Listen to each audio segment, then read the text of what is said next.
नमस्कार, आप देख रहे हैं बीजे न्यूज़ और मैं बीभू कुमार झा।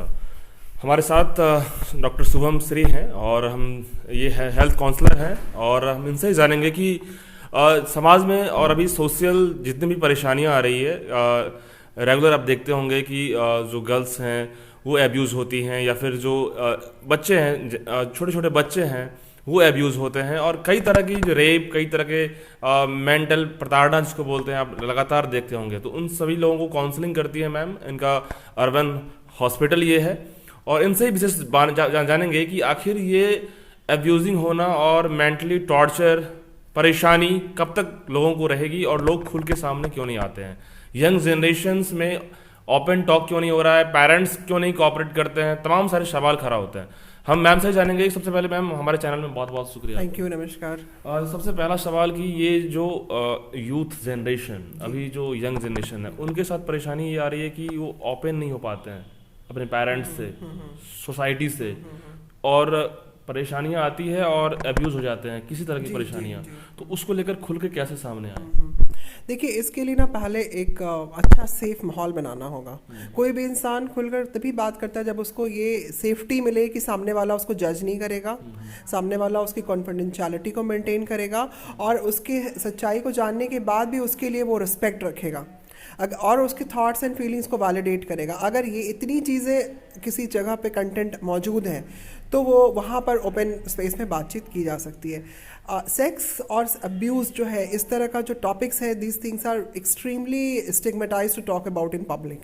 हम लोग इसके बारे में खुलकर बात नहीं करते और एक जनरेशनल गैप है या कम्युनिकेशन गैप है पेरेंट्स और बच्चों के बीच में, या बच्चे कंफर्टेबल नहीं फील कर पाते हैं कि हम ये सब सवाल आफ्टर ऑल किससे पूछेंगे तो डांट पड़ जाएगा, या लोग मेरे बारे में क्या सोचेंगे, माँ बाप के नज़र में बच्चों का इंप्रेशन तो नहीं ख़राब हो जाएगा, क्योंकि बच्चे पेरेंट्स को आइडियल समझते हैं और वो चाहते हैं कि उनके नज़र में हम अच्छे बने रहें। तो ये कंसेप्ट कब बदलेगा मैम?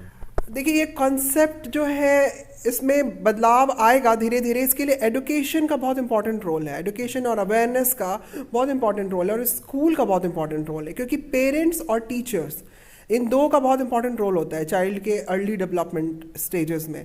तो उस ड्यूरेशन में अगर पेरेंट्स और टीचर्स के साथ बच्चे का एक अच्छा ओपन रिलेशनशिप बनता है, इन द सेंस कि बच्चा खुलकर अपनी भावनाओं को व्यक्त कर सके, उसको ये सेफ्टी मिले कि हाँ, एश्योरेंस मिले कि हाँ आप सेफ हो, यहाँ पे आप जो भी बोल रहे हो आपको इसके बारे में हम लोग एड्रेस करेंगे या आपकी भावनाओं को समझते हुए आपको हम सही जानकारी देंगे। तो इन्फॉर्मेशन एडुकेशन बहुत कम उम्र से शुरू हो जाना चाहिए। सही इन्फॉर्मेशन की हम बात कर रहे हैं, साथ साथ वैल्यू एडुकेशन की हम बात कर रहे हैं, क्योंकि वैल्यू एडुकेशन किसी भी सोसाइटी में उसके कल्चरल और रिलीजियस और सारे बिलीव्स को देखते हुए बनता है। जो कुछ चीज़ें जिस कल्चर में एक्सेप्टेबल हैं वो दूसरे कल्चर में एक्सेप्टेबल नहीं है, तो उसको देखते तो हम लोग अपने जो नॉर्मलिटी और एबनॉर्मलिटी के बीच का जो फासला होता है वो यही होता है कि if it is socially acceptable then it is normal, and if it is not socially acceptable it is not normal, right. उसी तरीके से लोग जज करते हैं। मोस्टली पेरेंट्स में ऐसा होता है कि वो खुल के बातें नहीं करते हैं अकॉर्डिंग टू एज जो अपने बच्चे हैं। हाँ, तो जो सिचुएशन आता है एज बढ़ने के बाद, जो सिलसिला होता है उसके हिसाब से पेरेंट्स कोसों दूर हो जाते हैं। हाँ, खुद जान लेगा, खुद एजुकेशन हो जाएगा, सब कुछ अपने आप सीख जाएगा। उसके बीच में कई सारे ऐसे हार्म्स होते हैं बच्चों के साथ, घटना इंसिडेंट हो जाती है जो मतलब कि कंफ्यूजन और काउंसलिंग करना पड़ता है अक्सर। इससे देखिए कुछ चीज़ें होती हैं जिन बच्चों के साथ अब्यूज़ होता है, सबसे पहले तो उनका कॉन्फिडेंस खराब हो जाता है। वो लोग कॉन्फिडेंट नहीं होते हैं कि हम बोले कि नहीं बोले लोग क्या सोचेंगे, ये कहीं ना कहीं पेरेंट्स का ही इनपुट दिया हुआ होता है। तो हम लोग देखें तो पेरेंटिंग का जो हम लोग का तरीका है ना, उसको बिल्कुल बदलने की ज़रूरत है। एजुकेशन सिस्टम, लोग कहते हैं गवर्नमेंट करेगा, गवर्नमेंट कितना क्या करेगा, गवर्नमेंट कहाँ, पेरेंटिंग तो गवर्नमेंट का काम नहीं है ना, पेरेंटिंग तो पेरेंट्स का काम है, पेरेंट्स को समझने की ज़रूरत है। और इसमें टीचर्स का, स्कूल्स का बहुत बड़ा रोल है कि जो पेरेंट टीचर मीटिंग होती है या पेरेंट्स ओरिएंटेशन प्रोग्राम होता है स्कूल्स में, या टीचर्स की जो ट्रेनिंग होती है, उसमें इन सब बातों पर बहस हो, चिंतन हो और सही पॉलिसीज़ के साथ उसका इम्प्लीमेंटेशन हो, सिर्फ बातें ना हो। लेकिन ये स्कूल भी काउंसलर लेकिन नहीं ये है। भी इस अच्छे स्कूल कुछ ही स्कूल हैं, इतना कितना परसेंटेज स्कूल है। मैं तो देखता हूँ केवीएस कुछ स्कूल ऐसे हैं जो अच्छे प्राइवेट स्कूल हैं, वो लोग इसको काउंसलिंग करते हैं, पेरेंट्स से मीट करते हैं, सारा चीज़ को क्लियर करते हैं। बट मोस्ट ऑफ द जो स्कूल है सरकारी स्कूलों में और जो करोड़ों की आबादी है उस बच्चों के साथ क्या होगा, कौन इसके एजुकेशन के जिम्मेदार है? सवाल तो ये है। हाँ, नहीं, बच्चों के लिए देखिए एक कॉम्प्रिहेंसिव हम लोगों को एक हॉलिस्टिक अप्रोच लेकर के एक टीम बनाना होगा। यहाँ पे बच्चों के लिए काम करने वाला कोई, देखिए हम एक दिन इस बारे में बहुत सोच रहे थे, जो फिल्में आ रही हैं, जिस तरह का मीडिया में या ओटीटी प्लेटफॉर्म्स पे सीरीज आ रहे हैं, उसमें भी चाइल्ड को ऑफेंड करने वाला, उसमें चिल्ड्रन से रिलेटेड कोई फिल्म ही नहीं है। बच्चों से रिलेटेड आजकल फिल्म्स नहीं आ रही, बच्चों से रिलेटेड कंटेंट नहीं है, एनिमल से रिलेटेड कंटेंट नहीं है। मतलब तो बच्चे के लिए एंटरटेनमेंट के लिए है क्या? तो वो लोग गलत मीन से एंटरटेन हो रहे हैं, और वो लोग एडल्ट प्लेटफॉर्म पे जो चीज़ें देख रहे हैं, जो रिसीव कर रहे हैं, वो इन्फॉर्मेशन अप्रोप्रिएट नहीं है। लाइक अब्यूजिव लैंग्वेज का इस्तेमाल या अब्यूजिव रिलेशनशिप्स का मतलब प्रदर्शन, या मतलब सेक्सुअली एक्सप्लिसिट आइटम्स का प्रदर्शन। तो वो कहीं ना कहीं मीडिया बहुत घोर रिस्पॉन्सिबल है बच्चों के मेंटल हेल्थ को ख़राब करने के लिए। और स्कूल करिकुलम में अगर हम लोग इस तरह के वैल्यू एजुकेशन के साथ सेक्स एजुकेशन को ऐड करेंगे ना, सही इन्फॉर्मेशन, सही एज अप्रोप्रिएट इन्फॉर्मेशन अगर दिया जाएगा, तो बहुत सारी समस्याओं को प्रिवेंट किया जा सकता है। और बच्चों को सेल्फ डिफेंस के टेक्निक्स बताकर हम लोग उनको, जैसे मान लीजिए कि कोई बच्चा कहीं लोनली है और कोई अब्यूज़र उसको टारगेट कर लेता है, और पेरेंट्स को ये इन्फॉर्मेशन नहीं है, कहीं भी स्कूल में, बाहर नेबरहुड में, प्लेग्राउंड में, कहीं भी क्लब में, घर में, इवन घर में बच्चे सेफ नहीं है, तो both boys and girls both are vulnerable to abuse. तो उनके लिए एक प्रॉपर सेल होना चाहिए जो बच्चों के प्रॉब्लम्स पर फोकस करे। चाइल्ड साइकोलॉजिस्ट होना चाहिए, स्कूल काउंसलर्स होने चाहिए, और टाइम टू टाइम बच्चों को हम लोग को ओरिएंट करते रहना है, सेल्फ डिफेंस टेक्निक सिखाना है, ताकि वो कैसे खुद लड़ सके, खुद कैसे उससे बाहर आ सके। क्योंकि हर समय कोई उन पर सिक्योरिटी लगा के नहीं बैठेगा, बच्चों को उनका ऑटोनॉमी भी मतलब हैप्पीली देना है उनको यूज़ करने के लिए। तो अपने एक्सपीरियंसेस से बच्चे लर्न करते, सीखते हैं, दे ग्रो। अक्सर ये बात आ रही है कि मोबाइल जब से हुआ, डिजिटल टाइम और सोशल मीडिया के दौर में, पहले तो वैसा टाइम भी था, माहौल भी अच्छा था, लोग इतने मतलब कि सोचते भी नहीं थे, पहले के दौर की बात करें। लेकिन अभी जिस तरह से डिजिटल टाइम में और ये सोशल मीडिया के टाइम में हर एक बच्चों के पास मोबाइल है, तो मोबाइल का प्लस पॉइंट भी है और डिसएडवांटेज भी है।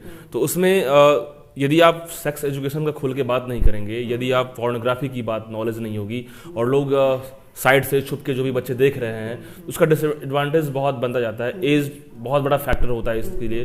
तो इसका एजुकेशन में सरकार हो या फिर ऑर्गेनाइजेशन हो, एनजीओ हो, बहुत सारे ऐसे तरीके हैं जिसको एक रिवोल्यूशन के तौर पे इसको यदि डेवलप ना करेंगे तो कितना हार्म होगा। नहीं, इसमें तो रिवोल्यूशनरी अटेम्प्ट्स लेना बहुत ज़रूरी है।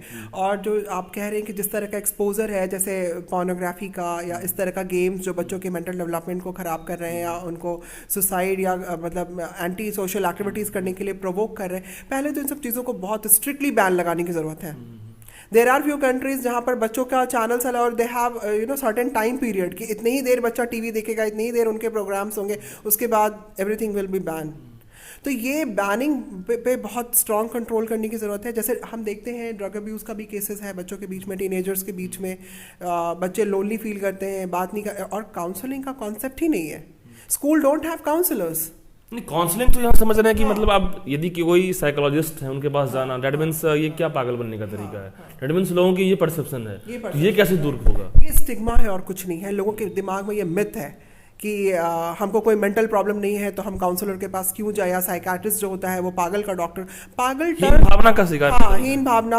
और बच्चे जो हैं वो डरते हैं पेरेंट्स को बोलने में, क्योंकि वो बोलेंगे तो उनको वैलिडेशन नहीं मिलेगा पेरेंट्स से, फिर उनको सुनने को मिलेगा कि नहीं तुम अपने आप को इम्प्रूव करो, तुम अपना टाइम टेबल इम्प्रूव करो, इस तरह की बातें कि ये सब तो सबके साथ होता रहता है, ठीक हो जाएगा विद टाइम, यूं ही मैनेज करते हैं। हाँ, तो और वो उसके साथ लड़ता रहता है, वो समझ नहीं पाता है कि हम मेरे लिए राइट अप्रोच क्या है। राइट एंड रॉन्ग के बीच में बच्चा परेशान होता है, और मोरल इमोरल के वैल्यूज को वो समझ नहीं पाता है, और उसमें बहुत बार बच्चे गलती कर बैठते हैं। आपके पास जो हेल्थ काउंसलिंग में जो लोग आ रहे हैं, बच्चे आ रहे हैं, चाहे बॉयज एंड गर्ल्स, तो कैसे आ रहे हैं, किस क्या टेंडेंसी होती है उनकी, क्या तरीके हैं, कैसे देखिए बेसिकली दिस इज़ युवा क्लिनिक, और यहाँ पे रजिस्ट्रेशन होता है IGMS में, जो रजिस्ट्रेशन काउंटर है, वहाँ से बच्चे होते हैं, बहुत बार स्कूल और कॉलेजेस से रेफर होकर आते हैं, जैसे इनको पता होता है कि हाँ यहाँ पे प्राइमरी हेल्थ सेंटर पे काउंसलर बैठती हैं, तो हम यहाँ बच्चों को भेज दें। तो बहुत कम आते हैं। देखिए बच्चे तभी आएंगे जब उनके साथ माइनर है ना, माइनर के साथ तो गार्डियन का होना ज़रूरी है। तो बहुत सारा फाइनेंशियल इश्यूज होता है। अब जैसे कुछ बच्चियां हैं, उन लोगों ने मुझे कॉल किया कि मैम आपसे मिलना चाहते हैं, काउंसलिंग लेना चाहते हैं, कुछ परेशानी है। तो उनके पेरेंट्स ने मना कर दिया कि तुम काउंसलर के पास क्यों जाओगी, तुमको क्या ज़रूरत है, तुम हमसे बोलो कि तुमको क्या प्रॉब्लम है। तो ये एक नेगेटिव अप्रोच है, ये एक नेगेटिव अप्रोच है कि आप देखिए, हम लोग एज काउंसलर्स चीज़ों को जिस तरीके से देखते हैं, या हम एक ऑब्जेक्टिव पर्सन है, हम आपके परिवार के नहीं है, हम आपको जानते नहीं है, हम आपके लिए एक स्ट्रेंजर है, आपके लिए आसान है मेरे सामने ओपन अप हो जाना, क्योंकि आपको इस बात की गारंटी होती है कि इस कमरे से बाहर आपका डिटेल्स नहीं जाएगा, है कि नहीं। जबकि फैमिली में या फ्रेंड सर्कल में इस बात का डर होता है कि लोग मेरी सच्चाई के बारे में जान जाएंगे या अब्यूज़ के बारे में जान जाएंगे तो मुझे बुली करेंगे, मुझे गलत नज़र से देखेंगे, है ना, या मेरा रिस्पेक्ट ख़राब होगा, लोगों को कैसे पता चल जाएगा। तो लोगों में बहुत फियर होता है, डर होता है, डाउट होता है, सेल्फ डाउट होता है कि कहीं कमी मेरे अंदर ही तो नहीं है, मेरी ही गलती तो नहीं है। तो इसी बीच में और वो बच्चा डरता रहेगा, वो रिवर्ट बैक नहीं करेगा कि कोई अगर उसको अब्यूज कर रहा है तो वो उसको एक्सपोज करे। वो डरता है क्योंकि उसको डराया धमकाया जाता है, वैसे माहौल में रखा जाता है कि किसी को पता चल जाएगा तो तुम्हारा क्या होगा। फिर वो सॉल्यूशन तो यहाँ हाँ, तो उसके लिए हम लोग बात करते हैं, बच्चों को बुलाकर क्लियर कट एक एक मतलब डिटेल्स लेते हैं, उनको इमोट आउट करने के लिए एक सेफ स्पेस देते हैं, टाइम देते हैं, पेरेंट्स से बात करते हैं, फिर बच्चों और पेरेंट्स का कॉमन सेशन भी लेते हैं जहाँ पर कि कन्फ्रंटेशन होता है रियलिटीज़ का, जो कम्युनिकेशन गैप्स हैं उसको हम लोग बिल्ड करते हैं कि माँ बाप को बहुत सारी बातें इन्फॉर्मेशन उनको नहीं होती है, बच्चा नहीं बताता। वीकली एक आध लोग आते होंगे ऐसे केसेस? हाँ आते हैं, वीक में 2-3 केसेस ऐसे आते हैं। लड़कियाँ ज़्यादा आती हैं, लड़के कम आते हैं। किस तरह के ऐसे प्रॉब्लम उनको होता है? मतलब anxiety, depression, sexual abuse, panic attack जैसे, या फिर जैसे कंपटीशन में failures, love and breakups, obsessions, इस तरह का कि आपको किसी से प्यार हो गया और वो टर्न अप नहीं कर रहा है, वो किसी और से प्यार करता है। तो मतलब टीनेज के जो कॉमन प्रॉब्लम्स होते हैं, अट्रैक्शन, ऑब्सेशन, इस तरह का। देन सेक्सुअल अब्यूज़ के भी केसेस आते हैं, बहुत से लोग हैं जो बताते हैं। अभी के टाइम में पूरे बिहार या कंट्री में हर जगह देखते हैं कि ये लव अफेक्शन, ये प्यार, उसके बाद ब्रेकअप, उसके मेंटली प्रॉब्लम, ये चीज़ों को उन लोगों को बताइए कि जो यंग जनरेशन है उनको कैसे इसको होल्ड करे, डील करे। अक्सर लोगों में क्या होता है ना कि इस एज में जाने के बाद हर लोगों में कुछ कुछ मानसिकताएं आती है इस तरह की, लोग उसको फेस नहीं कर पाते हैं, यूटिलाइज सही से नहीं कर पाते हैं। देखिए this is very common teenage में, या यंग जो बच्चे बड़े हो रहे होते हैं, यंग लोग आपस में मिलते जुलते हैं, अट्रैक्शन होना, दिस इज़ वेरी कॉमन। और ये एक फिजिकल और इमोशनल और साइकोलॉजिकल नीड है उस एज का, तो इसको कभी तो जज नहीं करना चाहिए। अगर मान लीजिए पेरेंट्स को या किसी को भी पता चलता है कि आपका बच्चा या बच्ची किसी की तरफ अट्रैक्ट है, तो होता है ना कि आप सबसे पहले उस पर कंट्रोल एक्सरसाइज करते हैं कि तुमको ये नहीं करना है, ये गलत है, मतलब कि इसको अजीब टाइप का। हाँ, और बॉय और गर्ल की रिलेशनशिप को एक हेल्दी नज़र से देखा नहीं जाता है और वो नज़रिया बच्चों में डाला नहीं जाता है। जैसे लड़के लड़कियों को एज अ कमोडिटी देख रहे हैं, लड़कियां लड़कों को एज अ ATM देख रही हैं, समझ रहे हो। तो ये सब चीज़ें कहीं ना कहीं हम लोग के निगेटिव सोशल कॉन्सिक्वेंसेस का इफेक्ट है। जो पेरेंट्स ही ऐसे हैं ना इसमें कि वो रिस्पॉन्सिबल है कि इस चीज़ों को अब वो देखते हैं कि अजीब तरीके से देखते हैं। यदि अट्रैक्शन हो गया, कंजर्वेटिव नजरिया है। देखिए ये सब कॉमन है, इसको समझने की जरूरत है। और इसमें भी देखिए फिर आ जाता है काउंसलिंग की बात कि right and responsible behaviour, socially appropriate and culturally acceptable behaviour, ये बताना, ताकि आप जोश में आके कोई गलत सलत कदम ना उठा ले। और देखिए ये बहुत कॉमन सी बात है, human tendencies growth and development के साथ बदलती हैं। आज आपको जो अच्छा लग रहा है, थोड़े दिन के बाद आपको कोई और अच्छा लगने लगेगा। तो लोग मूव ऑन करते हैं, रिलेशनशिप में ब्रेकअप होता है, फिर नए पार्टनर्स मिलते हैं, फिर ब्रेकअप होता है। तो इन चीजों में मर्डर हो रहा है, और ऐसे केस में मर्डर हो रहा है तो दैट मींस बहुत बड़ा सवाल तो बनता ही है। एसिड अटैक हो रहा है, लड़के रिजेक्शन बर्दाश्त नहीं कर पा रहे हैं, एसिड अटैक कर रहे हैं, लड़कियां रिजेक्शन बर्दाश्त नहीं कर पा रही हैं, नस काट के बैठ जा रही है कि वो हमको रिजेक्ट कैसे कर दिया, और किसी के प्रति ऑब्सेस्ड रहेंगे, हमको इससे प्यार है तो हम इससे शादी करेंगे और इसी के होके रह जाएंगे, इस तरह का थॉट प्रोसेस है। और इसके पीछे हम देखे हैं जो हिस्ट्री, जब आप देखते हो हर चीज़ के पीछे ना चाइल्डहुड हिस्ट्री होता है। तो मैंने देखा है कि जिस फैमिली में ज़्यादा डिस्कॉर्ड है, खास करके मदर फादर की रिलेशनशिप अगर स्ट्रेन है, मैरिटल डिस्कॉर्ड है पेरेंट्स के बीच में, या घर का माहौल ठीक नहीं है, अब्यूजिव है, बच्चों से बात नहीं किया जाता, बच्चों को टाइम नहीं दिया जाता, तो वो जो लोनलीनेस है, जो वैक्यूम है, जो इमोशनल वैक्यूम है, उसको फुलफिल करने के लिए लोग ये जज नहीं करते कि आप किससे जुड़ रहे हो, बस आपको जो अच्छा लगा बस आप उसके होके रह गए, और फिर उसके नेगेटिव कॉन्सिक्वेंसेस को आप समझ नहीं पाते हो, क्योंकि इसमें बहुत चीज़ें इन्वॉल्व होती हैं।